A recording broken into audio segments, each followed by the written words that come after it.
waters of Point Loma, the venue. A far cry from Fremantle. No Fremantle doctor here, but a brand new class of boats. They're longer, they're wider, they're more maneuverable, and they break more easily. And they're more expensive. 18 seconds. Paul Kayard and his Italian mates are behind at the top mark.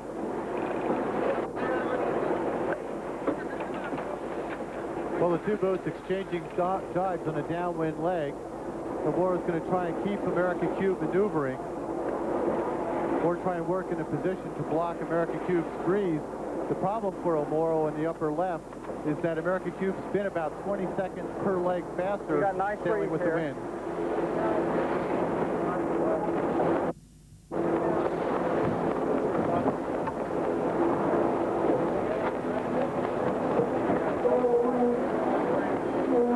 A3 faster on 7 of the 8 downwind legs. That's where you go with the spinnakers and the jennikers out. Now, Kayard has two choices here, either to jibe under wind or keep splitting jives.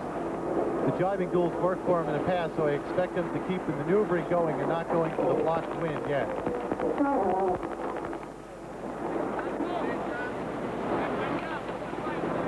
Man going up the rigging, Fontini on Omoro.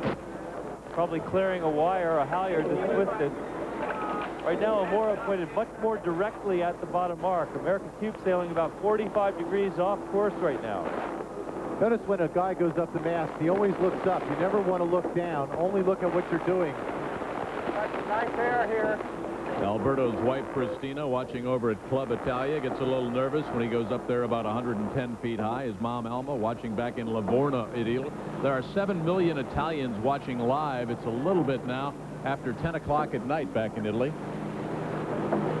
The problem here, Jim, is that a batten has broken. That's a horizontal stick made out of carbon fiber that keeps the sail extending away from the mast. It's right in this area here, and the batten is broken, so he's trying to bang the thing back in, but this is a major problem for Omoro.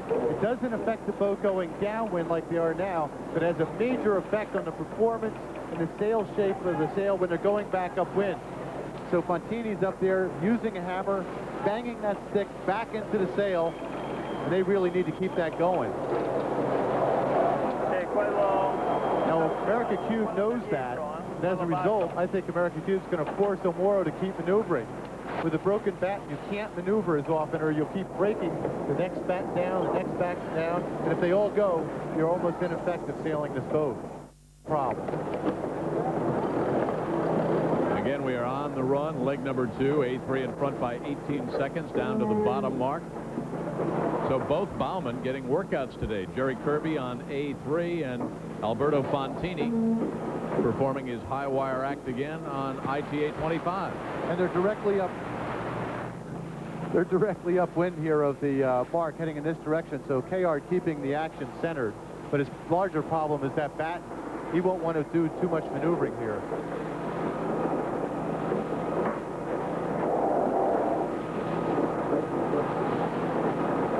This is the second America's Cup campaign for Alberto Fontini. He was with Azura back in '87. That's kind of like playing for the Cleveland Indians. Now Fontini's up the mast. He's using sticky back fabric to try and keep that batten in. It's a tough thing to do. Any moisture in a sail, and that sticky back fabric won't stick to the sail. And as you look down on the sail, you can see the crease in it. That's what's hurting him. But notice the crew doesn't look up at the mast. They concentrate on their job. They're not going to be concerned with the man aloft.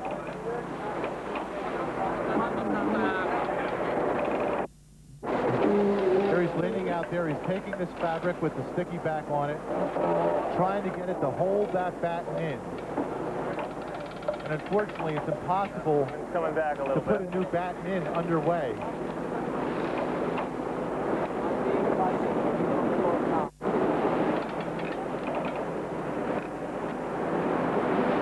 The bone on.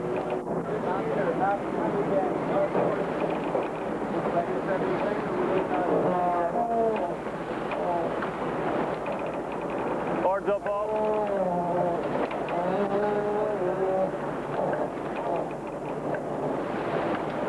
at batting in the mainsail is kind of like a guitarist breaking a string. You can keep playing, but it's not quite the same sound coming off the boat. That's what's going to happen here, not as much speed.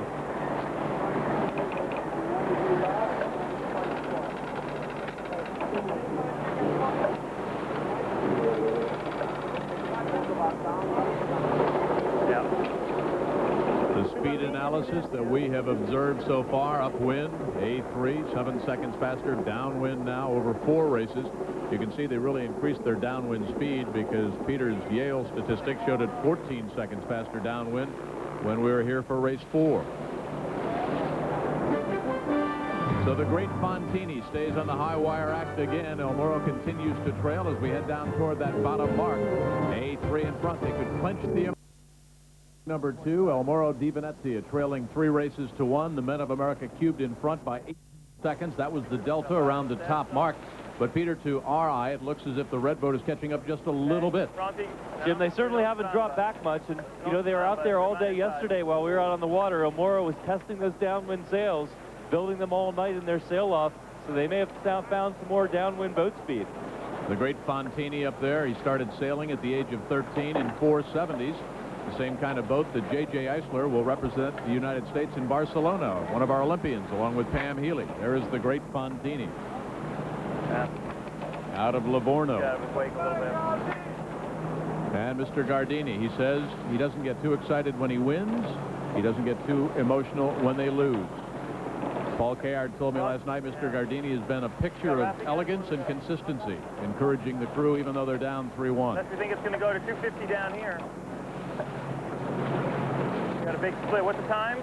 So while Fontini continues to work on the batten, Gary has found one. Know what's going to happen on a sailboat, and here is a batten. This is a horizontal stick that goes in a sail. There's about 8 of them on an America's Cup class boat, and the idea here is that they're very stiff. They're made out of carbon fiber. It's black material, as you can see, and this material costs about $10 per foot, so they're pretty expensive. And what's happened is it split itself in half here. It doesn't have any more pressure in the sail, and once this carbon fiber piece starts bending, the whole thing could go, and the problem for El Moro is 2 of the battens at the top of the sail have now broken, so they got some major problems.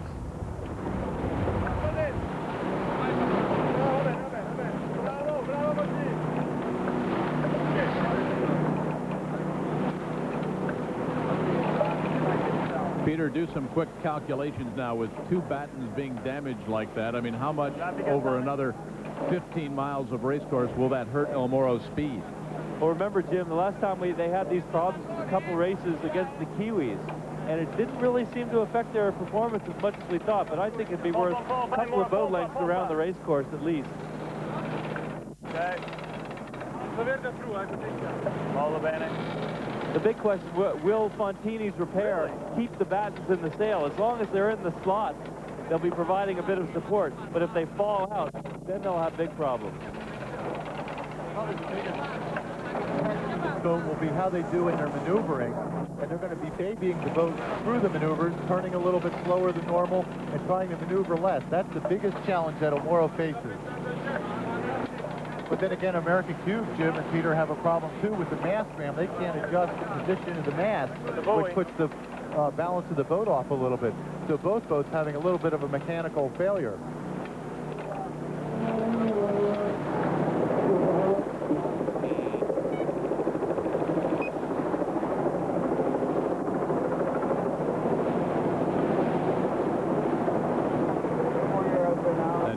Sound you hear is not a cellular telephone. That's a laser gun that Bill Koch has been using. His counterpart over on El Moro Di Venezia is Robert Hopkins, who sailed with Dennis Conner and Peter Eisler back in '87. And another Yaling.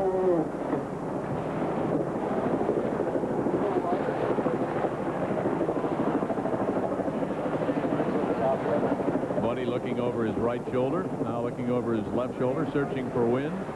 Also checking in on Kayard's position.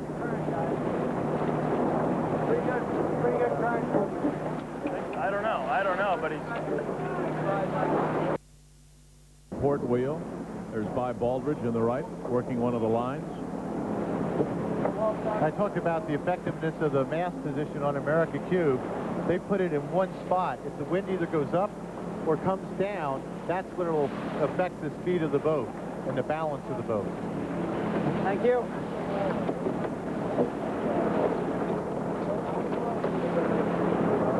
Like finals out. Hollywood.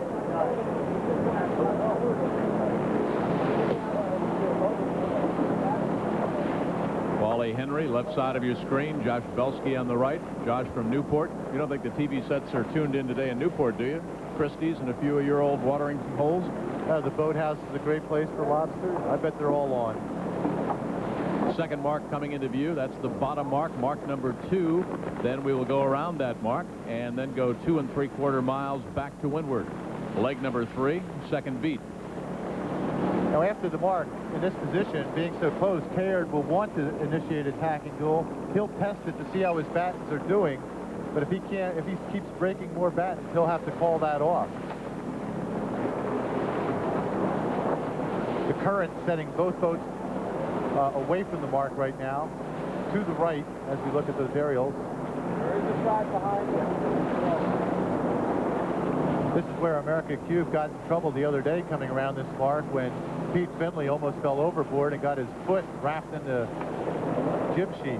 That was a very dangerous situation. He could have actually lost his leg.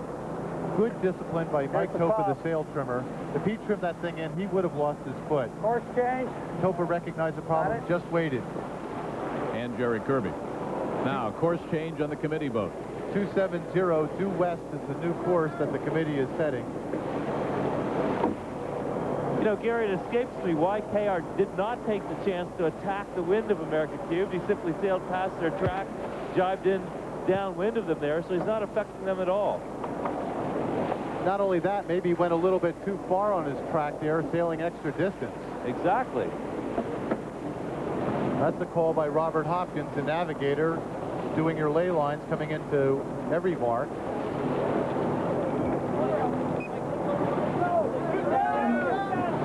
Let's listen in on board A3 as they go around the bottom mark.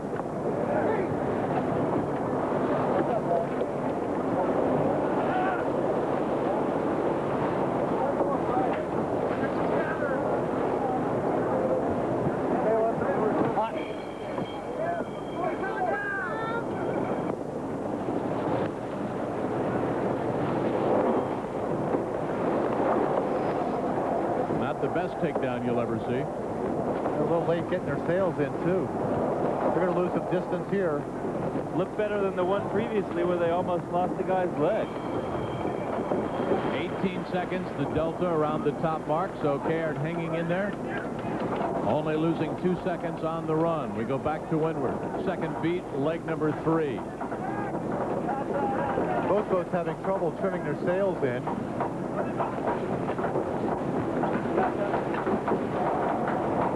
But I like the fact that O'Morrow only lost 2 seconds on that second leg where he's been averaging a 17-second loss. So clearly, in spite of the batten problem, this boat's made some progress. Great job by Fontini up on the mast.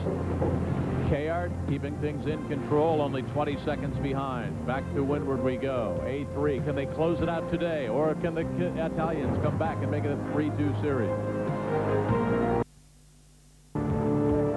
After 163 races among 10 boats over 3.5 months, it has come down to 2. The men of O'Morrow di Venezia trailing 3 races to 1, and the men of America Cubed, who can close out this 92 America's Cup if they can stay in front. 20 seconds the delta. We go back to windward for the second time. Peter, how about a tacking duel, and what kind of pressure will it put on those battens? It looks like the mainsail of O'Morrow is setting just fine, even though the battens are broken, Jim. So I think the only danger they have is if they fall out. A couple of extra wrinkles in the sail, but it looks fast still. O'Morrow sailed 2 races with broken battens against the Kiwis, so they've learned how to sail with this kind of adversity before. Do you think Caird's got to make his move now, because when you get to the Z legs, there are really no lead changes? This is it, Jim, right here. This is the most important leg. And in race number 4, he did get within 1 boat length during this race, on this leg. And looking at the shape of the mainsail, so far, no problem for O'Morrow. So the fix by Fontini seems to be working. if I were America Cube, I would try to force a lot of tacking here. Because every time you tack, you put those battens at risk.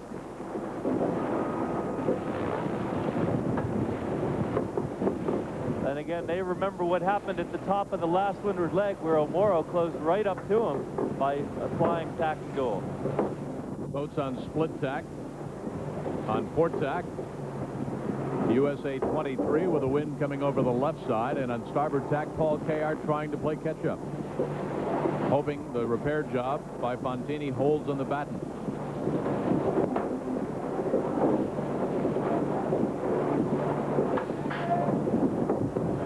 Well, taking a look at the two boats on split tacks here, kind of a surprising tactic that America Cube, with the lead, keeps splitting away from El Moro. Only 3 tacks by El Moro, only 2 by America Cube. Well, here we go. We just see a tack on the sail track on the left right now. There's the best graphic illustration of the GPS satellite system, because as soon as Buddy Melga swung the boat over, the onboard computer reflected it graphically there, and you saw it. Only a 3-second delay on that GPS system, and those are signals coming off the boat, going up to a satellite, coming back down. That's how we're able to keep track of these boats while they're racing. It's pretty nice stuff. A little different from when you sailed with Ted Turner. Yeah, we had a hand-bearing compass and a bale of yarn to see where we're going, and a maneuvering board. Did everything by hand. Peter, what did you use with Dennis back in '87 on Stars and Stripes? Jim, we had the real beginnings of the onboard computer systems that they have on board now. We had a little laptop PC, a calculator controller, but now they have everything much more refined. If we look at the boats blasting upwind, Jim, this is the most breeze we've had in the America's Cup match. It's up to 13, 14 knots right now. And those conditions, Peter, then would definitely favor America Cube, because she has been like a rocket ship in excess of 10. That narrow hull shape of America Cube, much faster when the chop gets up and the breeze comes on. And that carbon sail by El Moro, not quite as effective when the wind's over 10 or 11 knots. A reminder, there's the record, 3-1. You can see Stars or USA 23 winning easily when the breeze has been in excess of 10. Italy winning the closest race in America's Cup history, but in about 8.5 knots of breeze.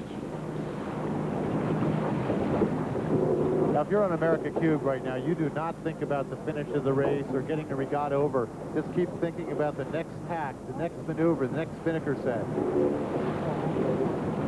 Course heading 270 westerly, 13.5 knots now. Seas are lumpy, in excess of 3. 20 seconds to delta. This is a much shorter beat than the first beat, which was 3 1/4 nautical miles. This is 2 3/4 miles. Back to the third mark. Then we start the chicane, the Z-leg portion, on this brand new America's Cup race course. O'Moro seems to be tilted over more, an indication that she doesn't have quite as much ballast or stability. There you can see the angle of heel, and America Cube staying upright a little bit more than O'Moro.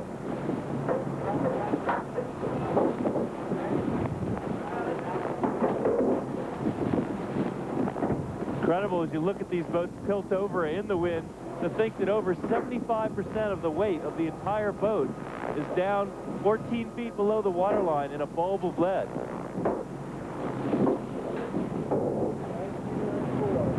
You sailors have a language all your own, Gary. Well, angle of heel is an important one, and that's what Buddy Melgas and Paul Kayart steering are concentrating right now, lining up the angle of heel with the horizon, just concentrating on steering the boat. And the mark of a good helmsman is how little you turn that wheel. And notice both these guys turn the wheel very little.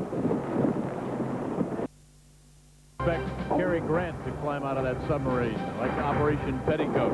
Even the Navy watching the America's Cup today. It's Race 5 live on ESPN. And the men of ITA 25 trying to get to within 1 race of tying it up. They're down 3-1. Race summary, USA 23 in front at 18 seconds by the top mark, 20 seconds around mark number 2. We go back to windward again.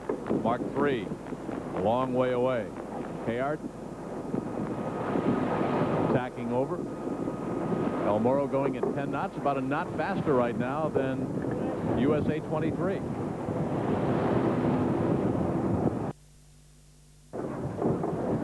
Covering, of course, maintaining a lead by staying between the opponent and the next mark, something that Dennis Conner did not do back in 1983 aboard Liberty. And it cost them dearly losing the Cup on that fifth leg of that race.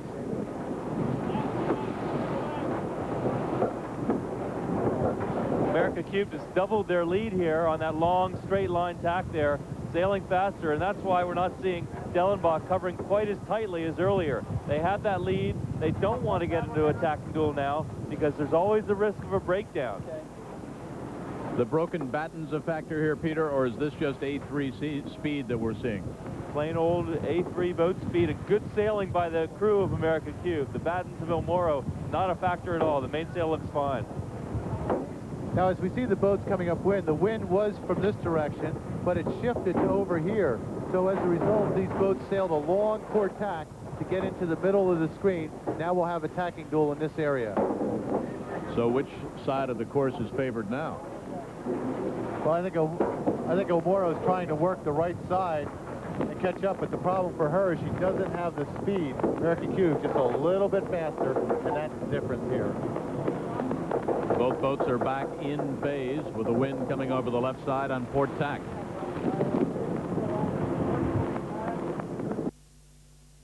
Five red-hulled challenging boats. The Kiwis came with 4. No red-hulled boat, by the way, has ever won the America's Cup. On the rail on the port side in the blue jacket is Raul Gardini, one of Europe's wealthiest men, 59 years of age, out of Ravenna, Italy. He says that the best are always the least paid because they get the best satisfaction. It's always like that. The important thing is that the money comes after. I caught up with him the other day. Roberto Stefano helped with the translation. Bill Koch the other day said that you have spent 4 times as much money as he's spent. Now, he's confessed to $65 million. He's saying you've spent $250, $280 million. If Bill were sitting here right now, what would you say to him? Caro Bill, Dear Bill, noi non abbiamo speso. we didn't spend 4 times as much as you spent. Abbiamo fatto del bene al nostro All the paese. money we invested had a meaning. Industrial profit, advertising profit, institutional profit. We have helped the image of our country, Per te, and we caro have had Bill, some fun. tu For hai you, speso Bill, it's very different. 65 milioni di dollari. You have spent $65 million. And what does Bill have to show for the 65 that he's spent? E lui ha già vinto qualcosa. Sooner or later, he will have to explain Questa that. buona barca. But I understand Bill wanted to show that he was able to organize a good defense. Nobody believed in him, and he has already won something. Però è una spesa. He has a very good boat, Non è and una he has done well managing the races. But it's money spent, not an investment. If you win the America's Cup, will you come back and defend? Yes, In Venice. In Venice. yes. If you lose the America's Cup, do you come back and try again? Ma bisogna riflettere. I have to think about it. I know it will take time to think about, but, I mean, your gut feeling right now tells you, I will come back, I'm not interested, the politics, the money, just your gut check right now. No, io ho fatto questa sfida con una morale. I followed a certain philosophy during this challenge. Che è finita, è un po' come i sogni, no? Now the story is Il over, sogno aveva like a la dream. sua morale. When the dream is over, everything is over. E quindi With all of its ingredients. riprenderlo vorrebbe vuol dire fare un altro sogno, che adesso al quale non sono preparato in questo momento. And to challenge again would mean to start with a new dream. And I'm not prepared for that. Man of true global vision, Raul. ESPN sailing team is here, and the men from America Cube, they have led now at 18 consecutive marks. Mark number 3, after going 2 3/4 nautical miles back to windward, another beat. And then the Z-legs. First will be the broad reach. And it'll be interesting to see if Buddy Melgus turns over the wheel to Bill Koch in what could be the clinching race Bill's done a good job driving on the reach legs. Bill told me yesterday when we were over in the Cuban compound, he makes up his mind about 5 minutes before they hit the mark. Still Buddy at the wheel. He's on the port side. He ducks underneath now.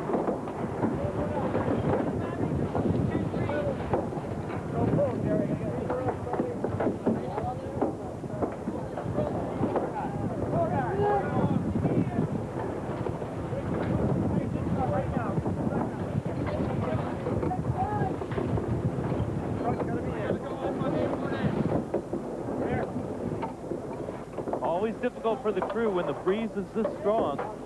Much more work hauling the sails up and down. You'll also notice they take a long time before they start pulling that sail up. That's because you don't want it to go down into the water before going up. So they keep a lot of tension there. You can see it actually pulling up the jib underneath. Gary, it's still Buddy at the wheel. He's back over on the port wheel now. I'm sure after the set we'll see Bill Koch take the wheel. Very conservative set here by America Cube, taking their time.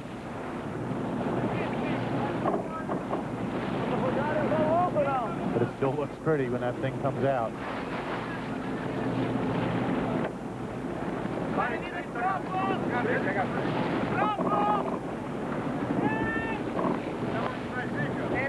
Boat really accelerating as that sail fills. As soon as it filled, it jumped forward about 4 knots faster.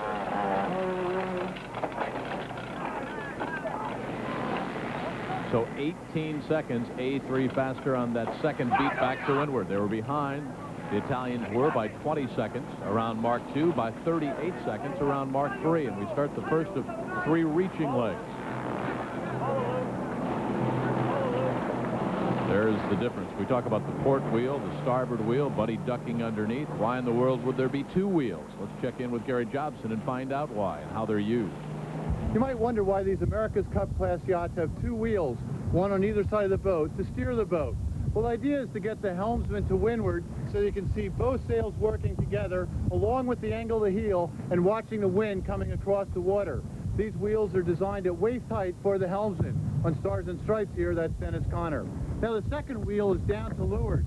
And the idea here is that you can still steer the boat and watch the competition at the same time. America cubed ahead by 38 seconds. The Italians in a must-win situation. The first of 3 reaching legs, then the button hook turn. Race 5 live. Come back with us. The first one blew out a few moments ago, and you can see it cost the Italians, Gary, some precious distance. It did. About 2 boat lengths lost here. They were 38 seconds behind, and they can't afford these kind of problems. The problem they had is they set a sail that was a little bit too light for this breeze. That's the fabric of the cloth, and the whole thing blew apart, but they were quick to respond and get a new one going. You can see some members of the crew looking up there. Enrico Tommaso. Here is the crew reaction. This is from overhead. There is the chute going. Now, this is something we saw quite often during the Worlds last May and during the early trials, but something that should be happening here in the final trials of the Cup. But I do like the fact that the Italians respond quickly and they're back under control. Good job by the crew. And Kayard is unflappable. He reminds you a little bit in this race of Dennis Conner when he was losing in the deciding race to Bill Koch. Every mark rounding, he was complimenting the crew on Team Dennis Conner on Stars and Stripes, and Kayard has been much the same way. We've seen that over the last 3 races. And keep in mind, Jim, that America Cube has their own problems. They're not able to move that mast back and forth because of the mast ramp. And there goes Jerry Kirby going aloft to sort out a problem. A couple of trapeze acts today. Second time that Kirby's been up. He was up in the pre-start. This time he's going all the way to the top. That's 110 feet high. What he's doing here is clearing a halyard that got twisted on the spinnaker set, so he got over the top to get it back down correctly so they can set a new sail. He'll get that halyard over the top and then get it down on deck. The ex-hockey player out of Newport, Rhode Island, he was aboard Eagle back in 1987 along with Rod Davis, who of course skippered the Kiwi boat this year. A couple of other members of the Eagle crew are also on board. We talked about Mike Topa, and how about Kimo Worthington, part of the B crew? Yeah, Kimo Worthington's done a good job helping tune up, sailed on the trials, and a valuable member of the team. Buddy Milgas has high regard for him, and I think all of them got to be pretty happy here after that disappointing performance on Eagle. A boat that was so slow they used to call it Beagle. You know, when you watch Kirby there, you notice he comes down on deck and he doesn't stop moving. Okay, here's the halyard, guys. I'm going to keep going. Never takes a breath. Just keeps right on going.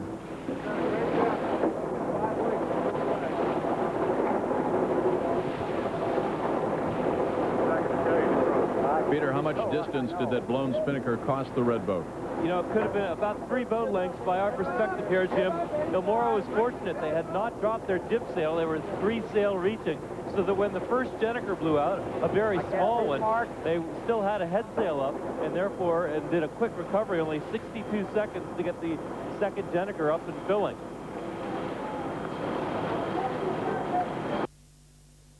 On the deck, they're not going to another reaching type sail. That's an indication that the wind is strong and it'll be quite far ahead as far as the point of sail. So taking a conservative route, going with a headsail for the reaching leg. Also avoiding any sort of protest by the umpires. The Italians have been very concerned with the way the American Cube team has been handling their spinnaker pole on this tight reaching leg. With a jib up, it will be a moot point. Peter, you were out on the boat yesterday with America Cube. Did they spend a lot of time looking at how they set that reaching sail? Yes, they did. They're not going to put it up today, are they?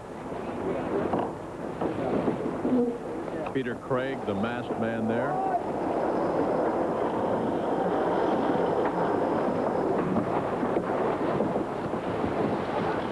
Second best takedown of the damn series. Bill complimenting his crew. And it is Bill Koch at the wheel, by the way. What's the mark? Where's the course? I can't see it. I don't know. 38 the Delta around the top mark. There's Bill at the wheel. Buddy did the first 3 legs. Koch taking over on the reaching legs. There's Bob Baldridge. Navigator. Koch's been hit in the head twice by the backstay block. He's been presented with a San Diego Chargers football helmet. Bob Baldridge came back the other day with one of the winch handles. Koch said, uh-oh, he's going to try to finish the job off. I'd give him a wrench to help it. 5-0 and counting.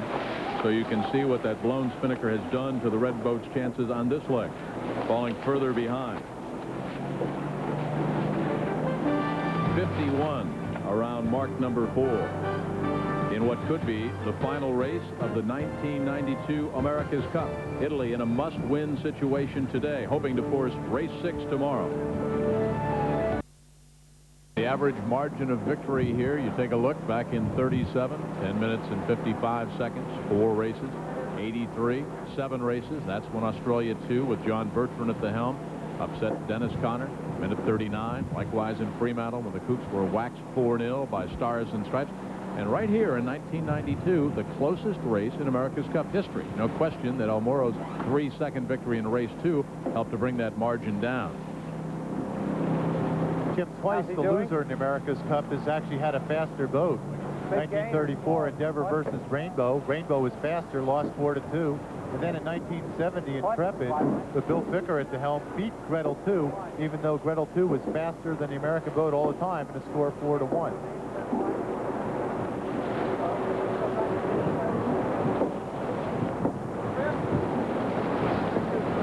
This maneuver coming around the next mark, the 5th mark, is relatively simple because you're setting a Jenniker again and taking a jib down. It's a little bit tougher when you have a reaching sail up.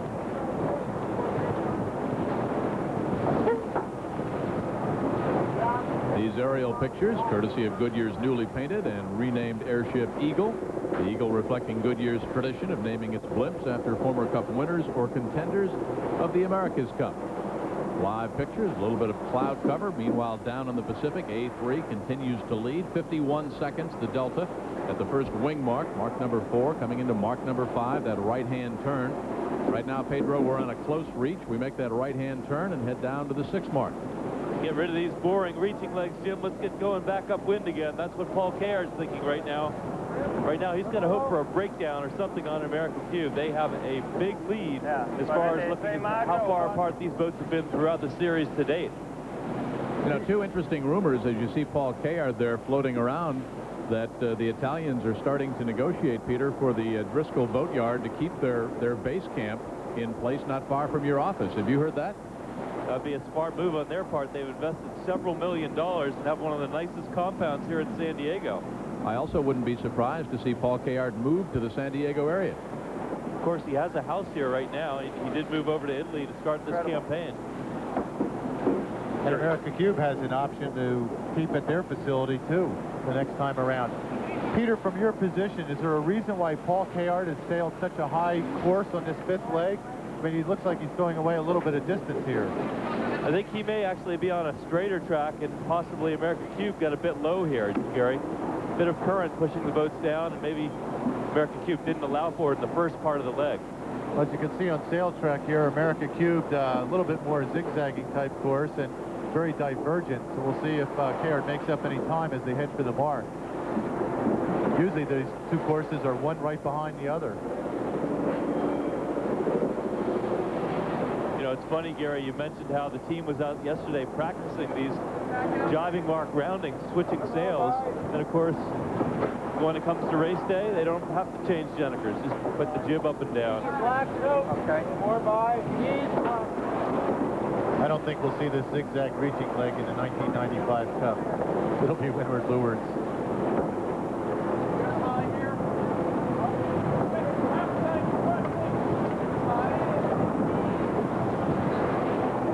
Thinking back to Fremantle, 2 reaching legs on the race course back there, Pedro.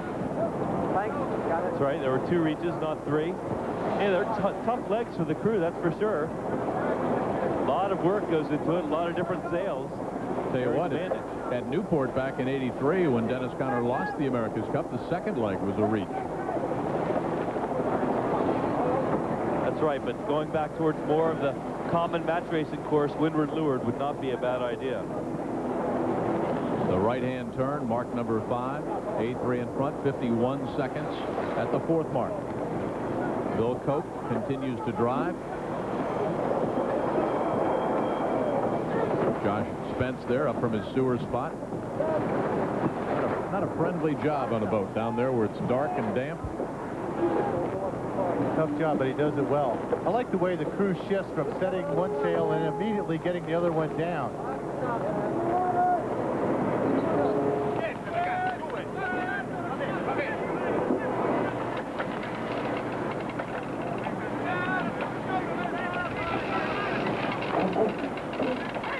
Back in race 4 on Thursday, it was around this mark, Peter Eisler, that America Cubed almost broke their mast.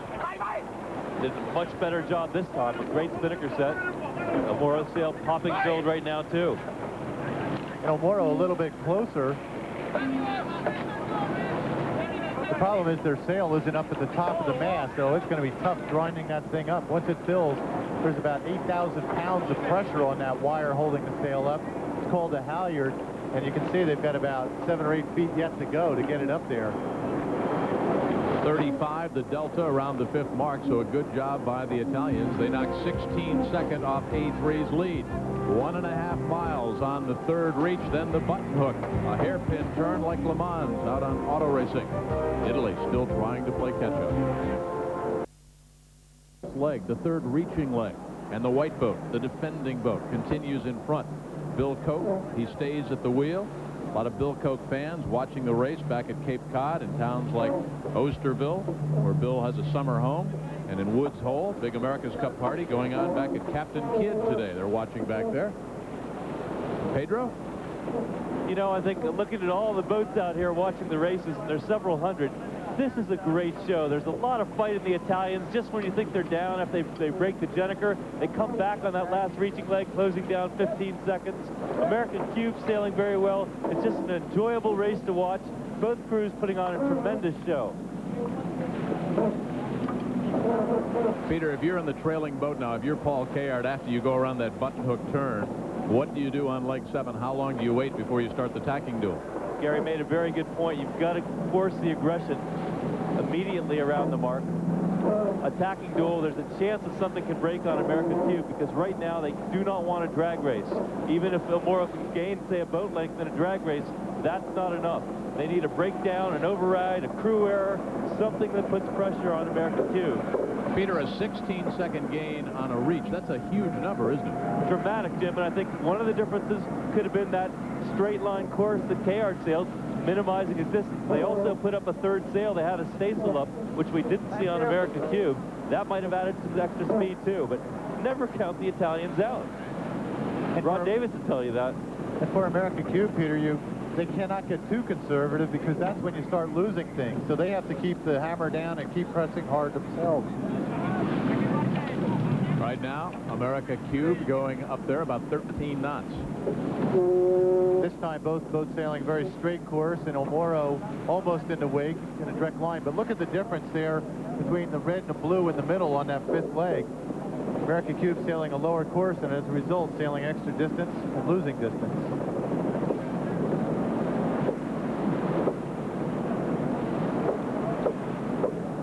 Now, America Cube is just far and ahead that if they wanted, they could come around the mark, attack right away, be the leeward boat, and force Omoro to sail extra distance, a move that Dennis Conner has used successfully.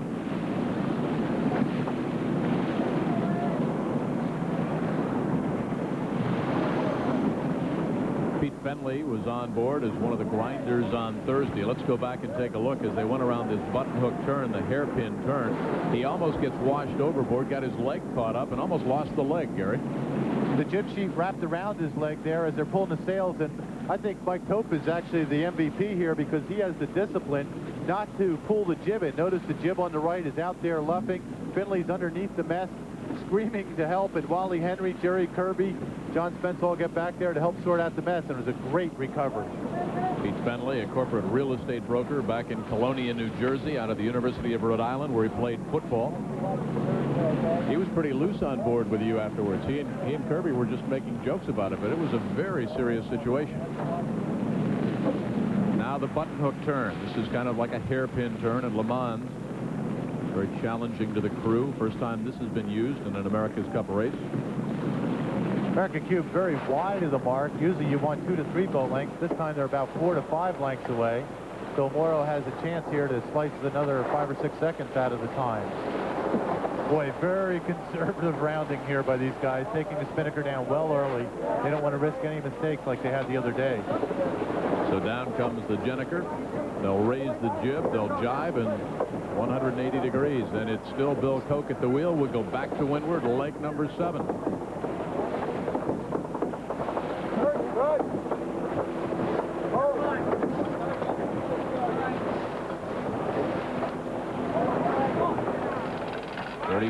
Was the Delta. There's Fontini. Maroney up working on the mast position. They kind of flip-flopped the last 2 races. Very aggressive takedown on Omoro. That's very late. The sail's half in the water.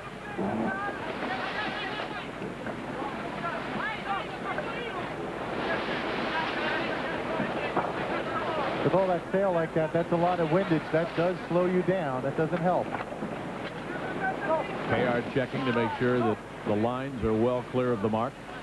But I do like the attitude of going for it, holding the spinnaker as long as you possibly can to squeeze every bit of distance out of this as you can. Good move. 39 was the Delta, Gary, so A3 increased their lead by what could be 4 precious seconds. We've had the closest race in the history of the America's Cup. Race 2 when Italy crossed the line 3 seconds in front. The stretch drive to the finish, back to windward, then the downwind finish of race 5 and maybe the regatta. The Cup from the hallowed halls of the New York Yacht Club. It traveled to Fremantle, Western Australia, where we witnessed live, and you did too, the greatest regatta to date. 1992, Bill Koch defending for the San Diego Yacht Club. Buddy Melgus, Dave Dellenbaugh, and the men of America Cube. And another wire-to-wire victory, apparently. Still a long way to go. We go back to windward here on leg number 7, then the downwind finish where you can see some lead changes. And here comes the tacking duel, Peter, that we expected. Kayart throwing everything he can at them right now. Very, very choppy down here by the bottom mark, Jim. All the spectator fleet, I'd say the waves are 4 feet down here, and they smooth out the 2 feet at the top mark. So the boat that can cut through the waves better has an advantage, especially at the bottom part of the course. Much better tack. 17th man on board A3 today in that yellow jacket is Vincent Moyersons, Executive Vice President of America Cube, responsible for a lot of the technical aspects, and there are many. There are, and I think Vincent Moyersons and Buddy Milgas are really the heart and soul of America Cube. Vincent's the man that took the technical team and developed this fast hull and deserves a lot of credit, and that's why he's being rewarded with the 17th man spot today. Here's a shot at Vincent. He's originally from Belgium. Came over to this country in 1984 as a bowman on a maxi boat named Condor. Ended up working for Bill Koch running Matador. Graduated through the program to take over all of Bill's marine programs and has become quite a technical wizard. He's an engineer by trade. Our Cadillac race conditions, the course heading 270 west, breeze at 13.5 knots right now. Seas are not as lumpy as they were, as you heard Peter Eisler. 39 seconds, the time around mark number 6, the button hook. Peter, given the weather conditions today, realistically, what would the delta have to be at the 7th mark for Paul Kayard to be able to play catch-up on the downwind stretch drive? Without a breakdown, Jim, I think Kayard would have to be ahead at the top mark for him to realistically have a chance of winning. American Cube is that much faster downwind. For some of the men aboard El Moro, it's their first America's Cup campaign, like Luca Dignani, the port trimmer, and Daniel Bresciano, one of the grinders. But for others, like Massimo Galli, they were aboard Italia back in '87. Andrea Moroni aboard Italia then. And David Pisano, a gold medal winner. You were in Seoul for the Olympics when Pisano won that gold medal. And Paul Kayard almost got to the Olympics in '84, losing the trials by 1 point. The team that beat him, Bill Buchan, skipper in the star class, went on to get a gold medal. This is what Peter was talking about. When they get to the 7th mark, USA 23 has been, over the previous 4 races, 17 seconds faster downwind.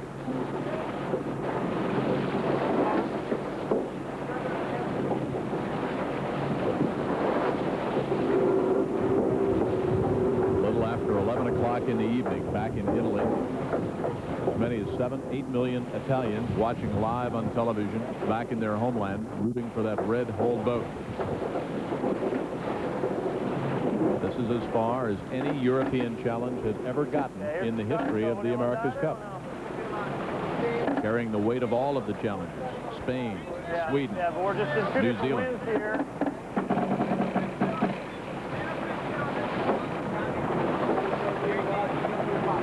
We're losing our ass here, though, because we're 2 different winds. 2 different winds. God damn it. Get there, Boo. Get there. There's nothing left time.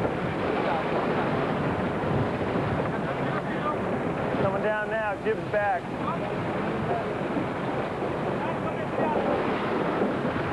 Peter, you live here. Paul Kayard talking about being Man, I wish they'd set the course straight. 2 different winds, but it's not all that unusual. You've got the Catalina, you've got the El Nino. That's right, Kayard complaining. The boat's separated by a couple hundred yards, 300 yards possibly, and a big wind shift, big difference in that much difference apart, Jim. Their wind direction about 30 degrees different right now from the sails, the wind going onto the sails of American Cube and that which is blowing on the sails of El Moro. When that happens, there's 2 options for Kayard. 1, to tough it out and wait for the wind to come back, or 2, to tack and try and break the pattern. And perhaps in this condition, I think tacking there would have been good just to get American Cube off their mark.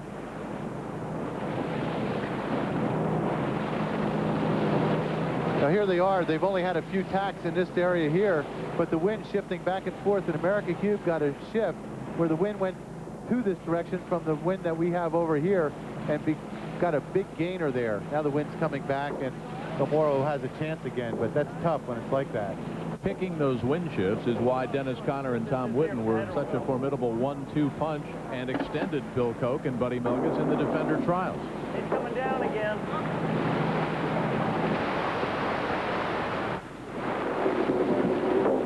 The significance here is that Kayard's starting to call his own shots and spending a lot of time looking at the other boat, and that's not a good sign. One of the things he sees is that Bill Koch is driving American Cube having a bit of a tough time as the breeze is shifting here.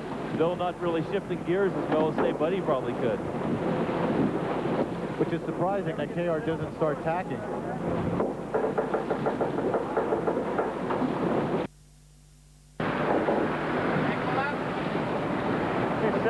What'd that do to us on the course?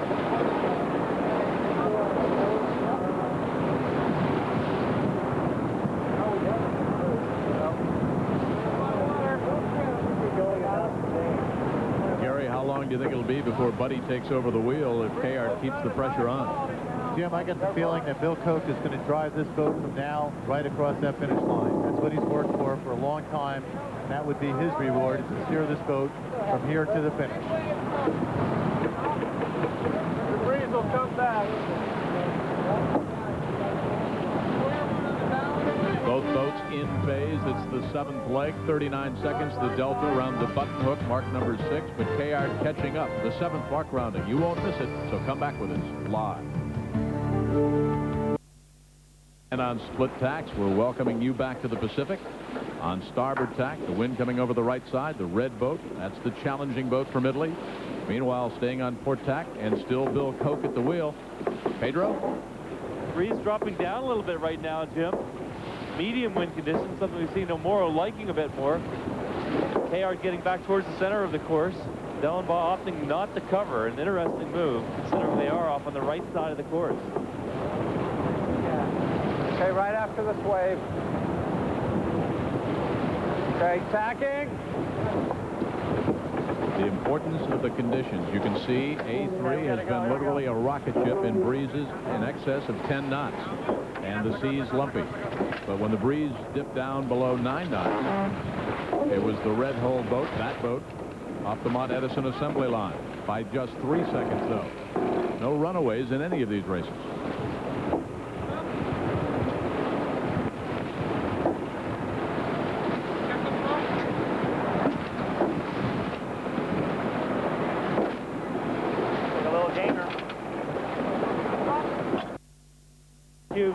Has every bit of the lead the boat had at the bottom mark.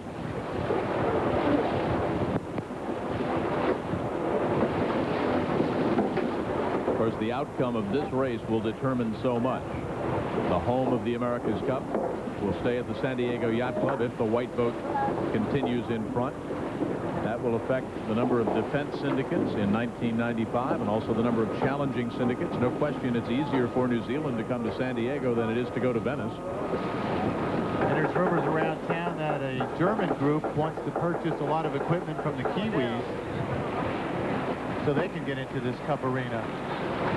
Now those battens there on El Moro, 2 battens at the top. You can see the white stripes have broken. That's definitely hurting the performance of the Italian boat.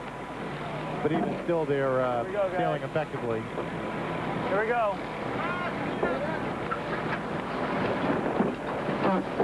Italy tacks over to starboard.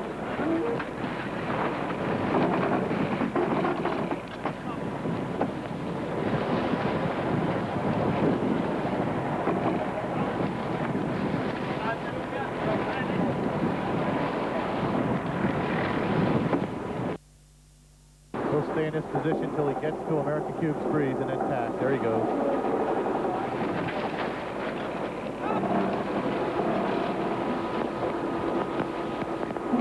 Looks a little closer, Peter. That's what we thought, too. I was just asking Mark Walsh, our spotter here. It says it's about the same, his perspective.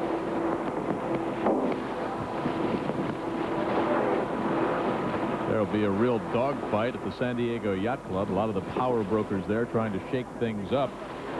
What about Bill Koch? Will he come back if Commodore Fred Delaney asked him to defend? I think my answer would be to him, if you could raise the $64 million question, if you give me that $64 million, I'd be happy to defend it for you. But if you want me to put up the $64 million, plus go through all the political rigmarole that I went through last time, forget it. It'll be interesting, and let's not forget a man named Connor.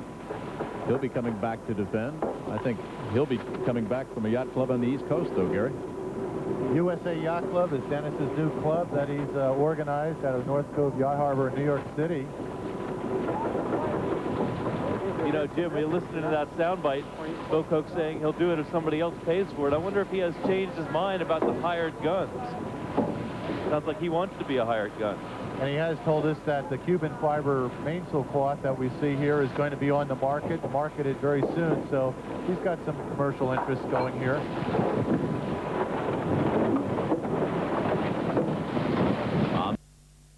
European sports resting inside the San Diego Yacht Club.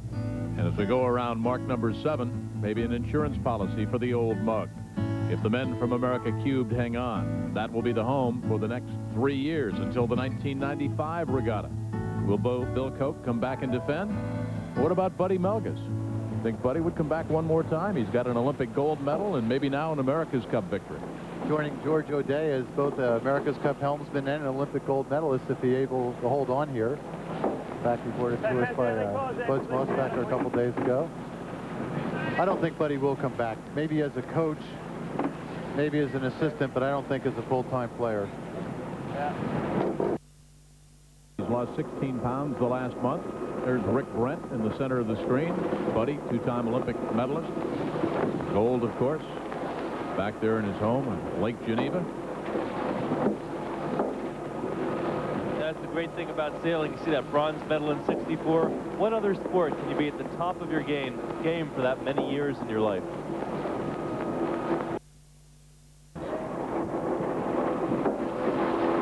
Mark number 7.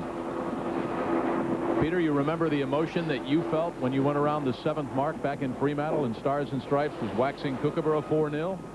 Sure do, Jim. That time it was a downwind mark. It was the America's Cup buoy. We were over a minute ahead.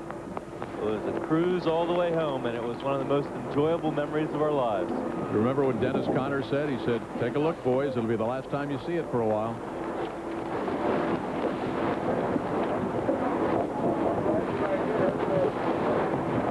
Rick Brent in the center of the screen. His dad is a doctor. They're watching ESPN in the operating room.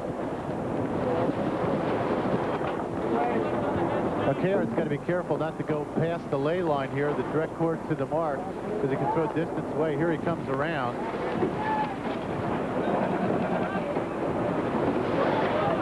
One thing to keep in mind is the breeze has been up and down here.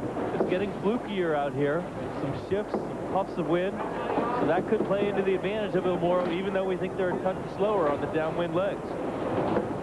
Now, Jim, Il Moro's on a direct course for the mark here, and the wind is coming from this direction, and this wind shadow off America Cube going like this, and so Il Moro sailing clear wind as they go for the mark is a great opportunity to catch up. I think that Kayart's done a great job on this leg. He's really moved up a lot. 39 was the delta around the button hook, mark number 6. And he's within 3.5, maybe 4 boat lengths right now. Buddy Melges back at the wheel. There's sewerman John Spence. They call him Labby. Jerry Kirby with a harness on, the bowman. This could be the last mark of the America's Cup until 1995. Let's listen in on board A3.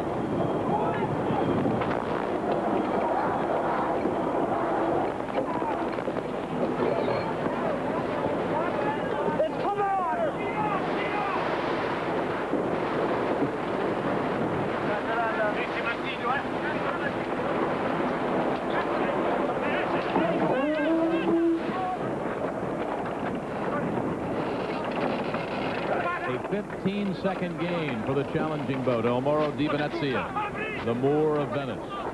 On board the Merchant of Venice. That's where Mr. Gardini would like to take the America's Cup. 24 seconds, so this race has a long way to go. 2 3/4 miles downwind.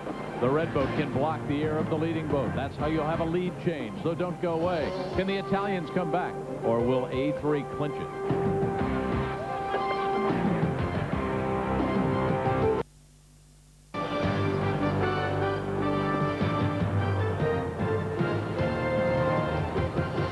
The 2 survivors, the men aboard ITA-25 Il Moro di Venezia and USA-23 America Cube.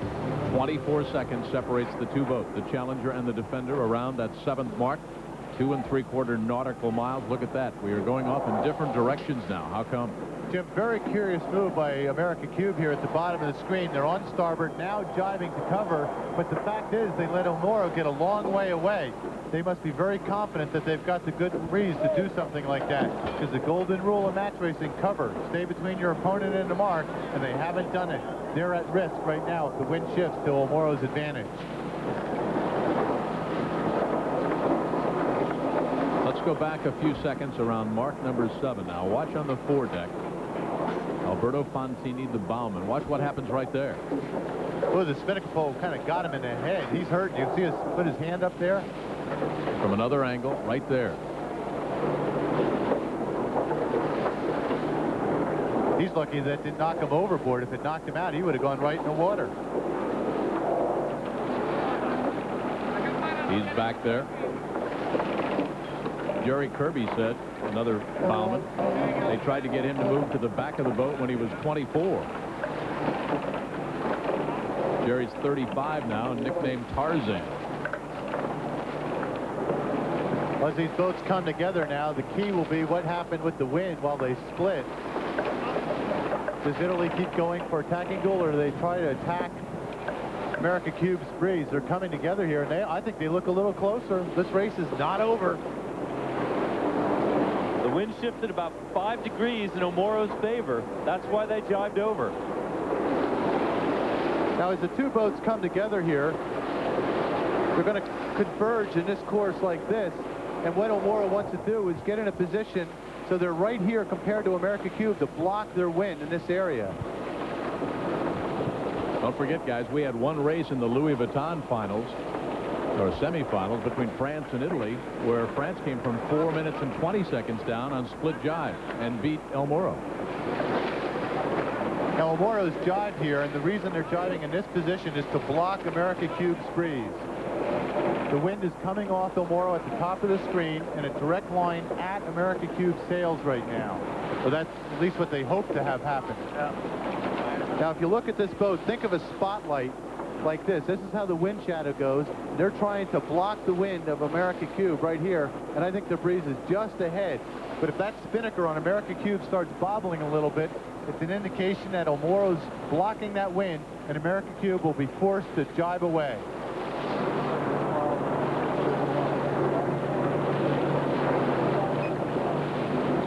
Every second American Cube can hang on, they're that much closer to the finish line. They still have clear wind. We're slipping away from him. That was Bill Cope. We're slipping away. Making nice gains to leeward of him. Looks like an airport. You got steady pressure, buddy. Notice El Moro's spinnaker on the left having a little trouble bobbling.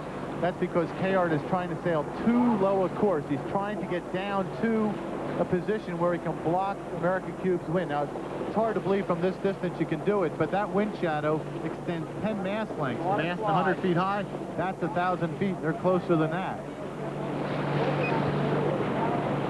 The beeping sound, the two laser guns. Robert Hopkins manning the one on the red boat, the challenging boat from Italy, and over on the white boat, Bill Cope, who's relinquished the wheel over to Buddy Melgus.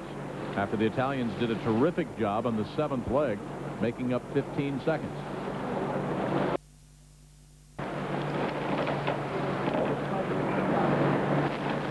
Rick Brent just slapped Josh Belsky on the shoulder. That finish line inching up ever so close.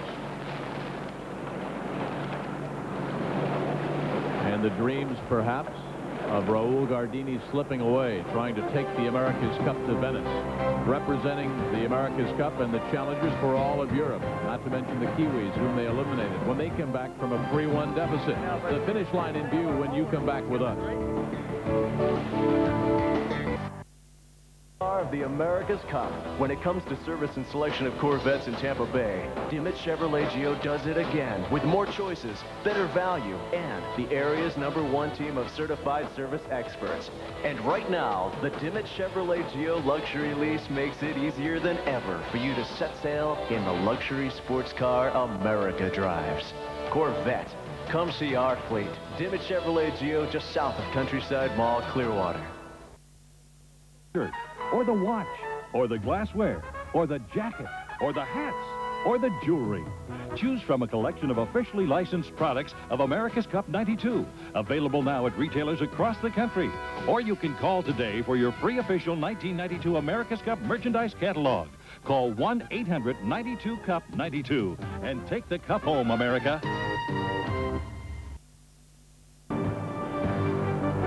Back live in the Pacific. The finish line looking back at the two boats. The Defender, USA 23, America Cube, the third-generation boat built by Bill Koch. He came with 4. Kansas was their heavy air boat. This the boat nominated for the defense. And it's doing just fine, thank you, up 3 races to 1. El Moro di Venezia built 5 off the Mott Edison assembly line. This is number 5, one of the built-in advantages for the Defender. They can wait until the very last minute to name their boat. But he's still at the wheel. Let's listen in and go on board with the men of America Cube.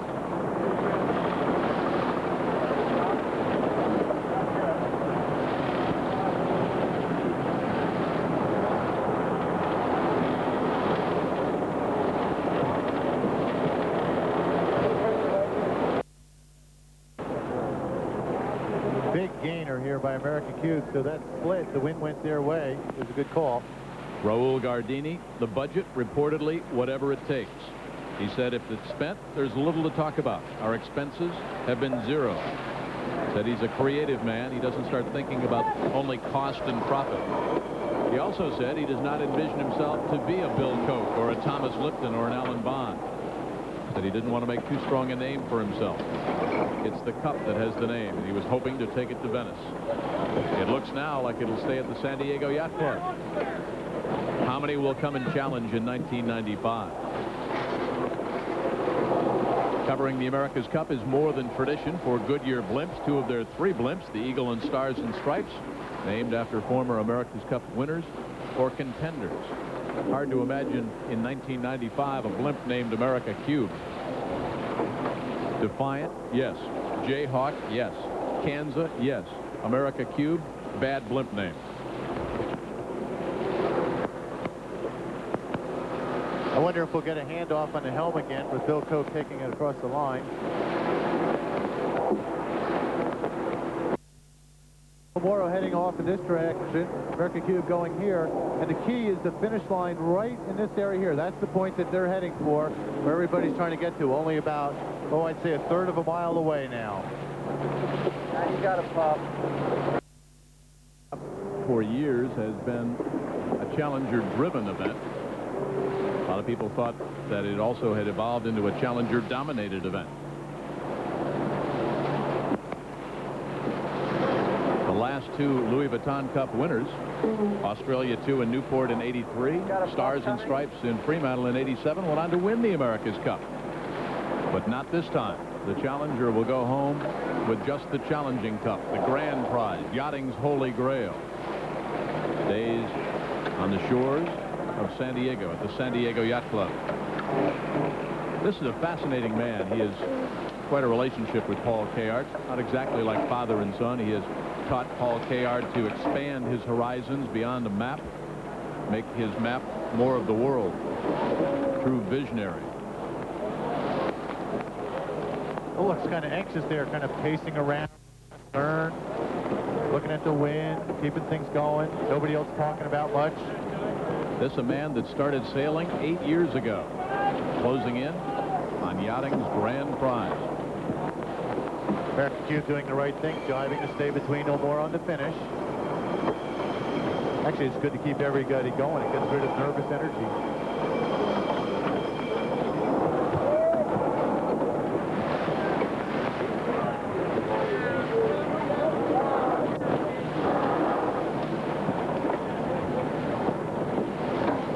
Here come the Italians jiving over. There's the finish line there.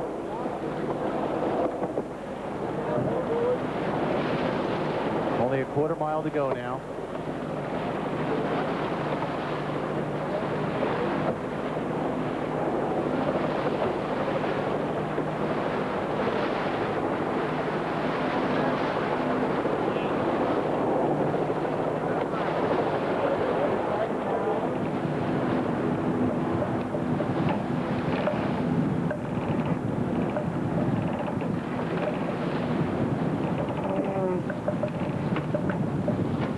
like a big lead, but this will be, Jim, the closest America's Cup in history between two boats.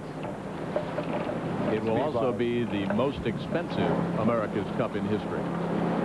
And the cost will have to come down for nations like Australia to come back. Soft here. For countries like Spain and Sweden and Germany to mount a challenge in '95. And for more U.S. defense efforts. Still soft.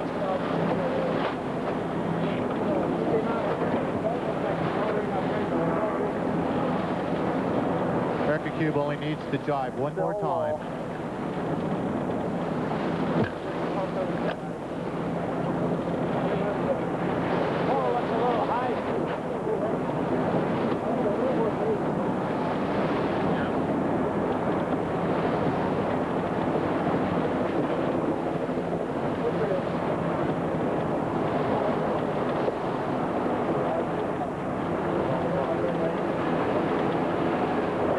Wind now.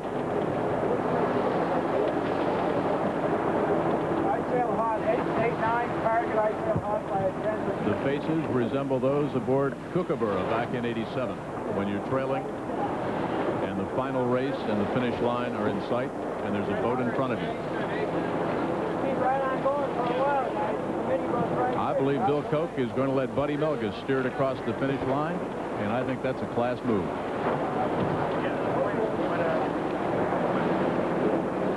He was once called the farmer in the Wall Street Journal because of his agribusiness background, but he is in no means a bumpkin.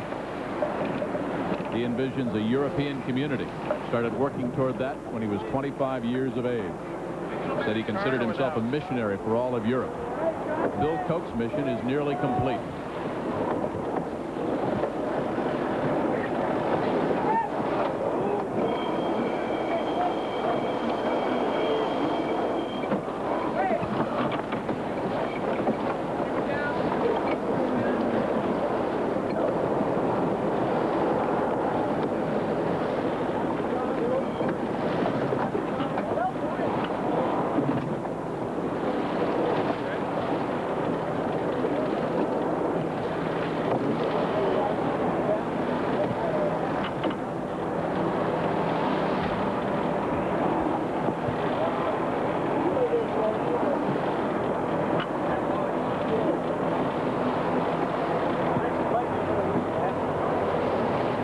For the wheel. Hey, get down, you guys. Get down.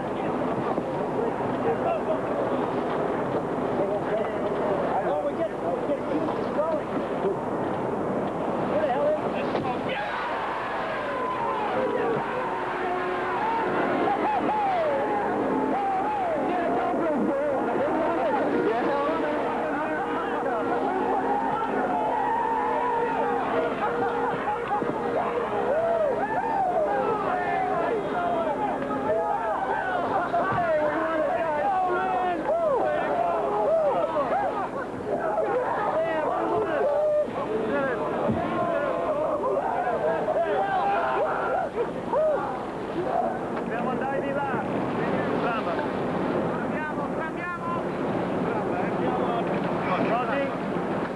The Queen of England was once told there is no second.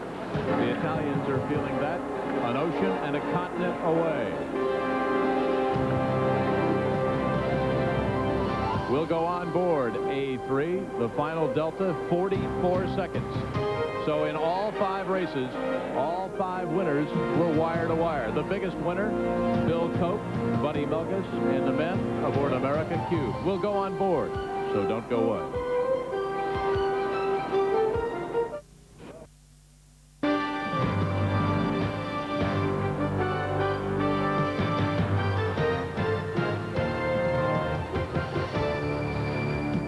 What a moment it is on board USA 23 for men like Wally Henry, picked on the A-team. Said he was lucky to be one of the chosen few and glad he wasn't part of the selection process. How about John Hufnagel on board, one of the grinders? He was with Dennis Conner's losing effort aboard Liberty back in 1983. Talking about the B team, Hufnagel said, you know those guys are supporting you, but you also know if you make a mistake, they have to be mad. And congratulations, too, to Paul Kayard and his afterguard, the Chieppi brothers, Enrico and Tommaso and Robert Hopkins, and all the Italians, because they ousted the Kiwis. They came back once from a 3-1 deficit, and they handled their campaign with a lot of class.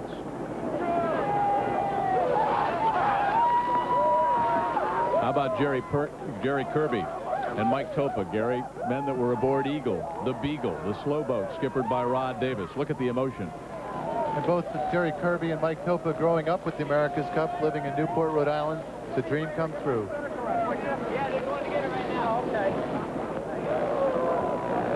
Like any locker room, the Super Bowl, or the Final Four, or the Stanley Cup. And in the middle of that mess is Peter Eisler.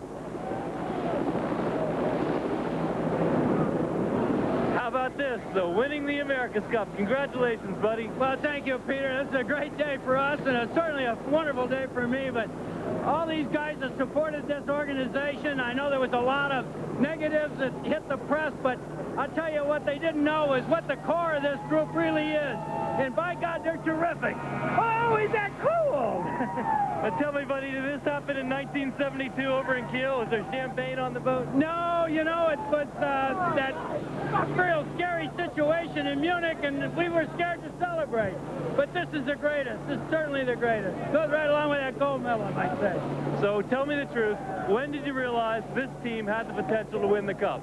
Well, I've been thinking that for at least 2 months when we were experiencing how fast this boat is and what her potential really was. And I still don't think we've hit her real sweet spot yet. Name a most valuable player on board the boat today.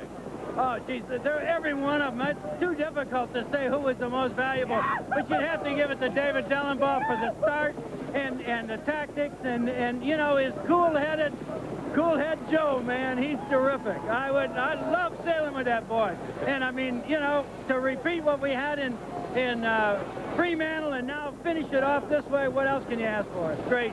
On behalf of the ESPN sailing team, buddy, we're all proud of you and the entire team. Jim, back to you. Jerry Kirby, he'll go back home in about 2 weeks to Newport, Rhode Island. He'll be working on a construction job. It's a duplex mansion he's building there on Newport's famous Bellevue Avenue. The celebration continues. Back with Bill Koch and more from the Men of America Cube. Team has come over. Folks from the tender, they're all on board, and Peter Eisler's finding out again that champagne burns. On board with the mastermind of the America Cube team, Bill Koch, congratulations. Thank you very much, Peter. I want to say today we're proud to be Americans. This is a triumph for America and American technology and American teamwork. I think, you know, we've got an all-American team here. We're so proud of it. What more can I say? How different, when you first started this campaign back in September of '89 or when it was, how different is it now than what the idea that you thought the America's Cup was? Well, it's completely different, Peter. It's too long to, you know, a lot more time, a lot more money, a lot more effort, a lot more publicity, etc., etc. But right now, I would say it's worth it. Maybe in a sober moment, I'd look back and say it's too much money, but this moment is very precious for us. And what's most precious is the fact that I shared it with 200 people, and we've all become a very close and warm family. You can tell, you know, how excited we are. It's a great spirit on board. Now you can tell us, the Gardini reports, what was your expectation of Amoro going into this series? We thought Amoro would be faster than us in above 12 knots of breeze, and we'd be faster below her, and around 7 knots, significantly faster. And what surprised us was that we sped this boat up. We had this boat designed primarily to go against Dennis at 7 knots, and then we sped her up for 7 knots against Amoro because we thought the wind was going to be very light and fluky. Instead, the wind came up, but the improvements we made sped her up all the way around, so we think we're faster even in her conditions, which are 13 knots. I'll tell you another secret. There's nothing on Gardini except some wind computers. That's all. No secret spy stuff, nothing. Woo! You faked us out. Hey, Bill, now that the defense is over, this time around, San Diego Yacht Club will defend again in 1995. Will you come back and do it again for us? Right now, I just want to savor this victory, Peter. And if I could help then, oops, got champagne in my eye. But if I could help then, I'd be happy to, but I got to find the right way. I can't see. I got champagne all over me. All right, Jim, it's all back to you. Jerry Kirby, the bowman on board the winning boat, said in your wildest dreams, when he was asked if you'd like to have Bill Koch run your syndicate, Jerry Kirby said, for all the heat he takes in the press, if you're on his team, you wouldn't want it any other way. Paul Kayard has said sailing the course is like playing tennis. Not only are the lines moving, but the net is going up and down. So, too, the Italian chances, but they came further than any European syndicate has ever come before. Congratulations to Kayard and his crew for a job well done. Bill Koch's buzzwords: talent, teamwork, technology.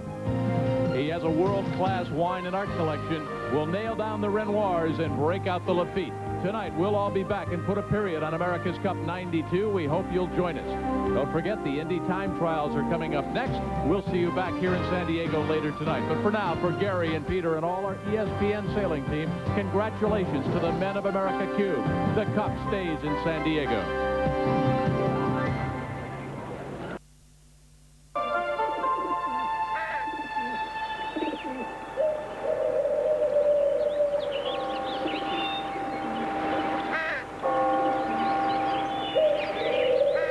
If you think you have only two choices for business computer systems,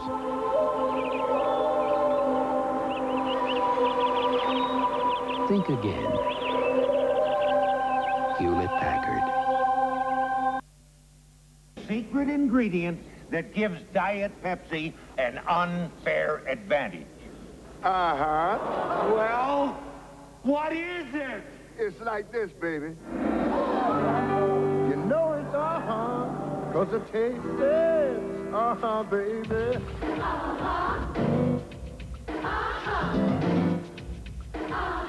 You got the right one, baby. With 100% uh-huh. I just feel safer in a European sedan.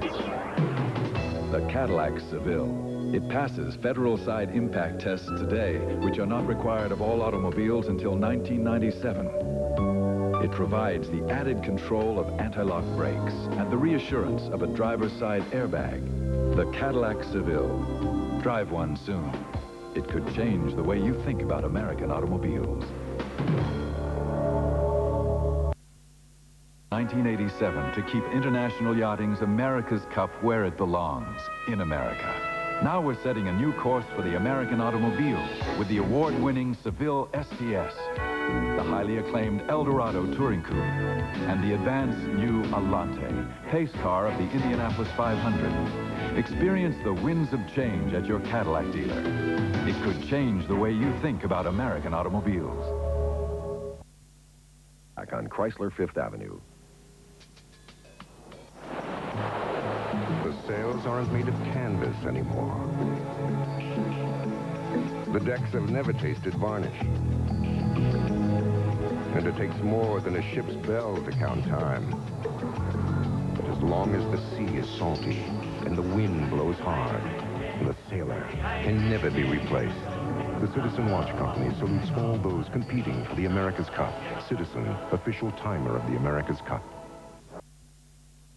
And here for you.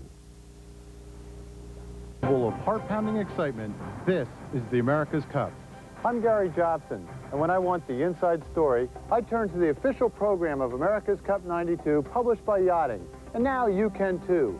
Inside this collector's edition souvenir program is everything you'll need to know. The Cup's history, the race course, and the competitors. It's all here, the story of winners and the beautiful boats they sail. Call today and get your copy for only $5. Design and 141 years of Cup history, all shot by the world's top yachting photographers with over 200 full-color pages. And if you order now, you'll also receive the official video of the America's Cup, both for just $49.95, the price of the book alone. So call 1-800-282-ESPN and order now. The official car of the America's Cup. When it comes to service and selection of Corvettes in Tampa Bay, Dimmitt Chevrolet Geo does it again with more choices, better value, and the area's #1 team of certified service experts. And right now, the Dimmitt Chevrolet Geo luxury lease makes it easier than ever for you to set sail in the luxury sports car America drives. Corvette. Come see our fleet. Dimmitt Chevrolet Geo just south of Countryside Mall, Clearwater. race in the long history of the America's Cup was in fact sailed in English water. The yacht America crossed the finish line 18 minutes ahead of her nearest rival. Daniel Webster proclaimed, "America is first, there is no second." From schooners to tall sloops as the Civil War ran its course. And then peace and prosperity and grand yachting returned. Edison invented the camera, and like magic, moving pictures of the majestic giant boats appeared, capturing the essence of the sport. It was an era of personalities with names like Sir Thomas Lipton, who tried unsuccessfully 5 times, Theo M. Sopwith, an owner who steered with his wife along as timekeeper, and Harold Vanderbilt, known not for his considerable money, but for his organizational skills. The J-boats ushered in the 30s, and like their owners, were larger than life. As Stanley Rosenfeld wrote, there were bigger sailing ships to be seen, but none with Marconi rigs, which seemed like narrow slivers of white cloth piercing the sky and taking wing. In 1956, the deed of gift was changed, and the 12-meter class was born. The 70s witnessed the birth of perhaps the greatest 12-meter ever built, Courageous. At her helm, Ted Turner and a young Dennis Conner. So began the legend and a redefinition of dedication and preparation. Then the Aussie invasion of '83. Alan Bond was back with those things called wings. The wing keel, designed by the late Ben Lexon. This Cup campaign forever changed the course of Cup design, technology unprecedented in Cup history. Dennis Conner's aggressiveness and preparedness put him up 3 races to 1. He had a slower boat, and he had the lead. But Aussie skipper John Bertrand brought the men from down under back to square the series 3-all, setting up the race of the century. For the first time in 132 years, the Cup had been wrestled away. Bond welcomed the world to the land down under and showed off Ben Lexon's wing keel. Fremantle, Western Australia, a place and a time forever etched in history. The boat Stars and Stripes 87 and the men who made her run. The venue, Gage Roads, and the heavy seas of the Indian Ocean, with the Fremantle doctor churning those seas to dangerous heights. Man against the elements for the supremacy of yachting. It was the Yanks against the Aussies, and it was no contest. Dennis Conner, whose drive and energy and undeniable skill combined to create an almost irresistible force. Then in '88, Conner would defend in a catamaran. He called it the legalized ambush. The Kiwis came at him with the big boat, nearly twice the size of the 12 meters.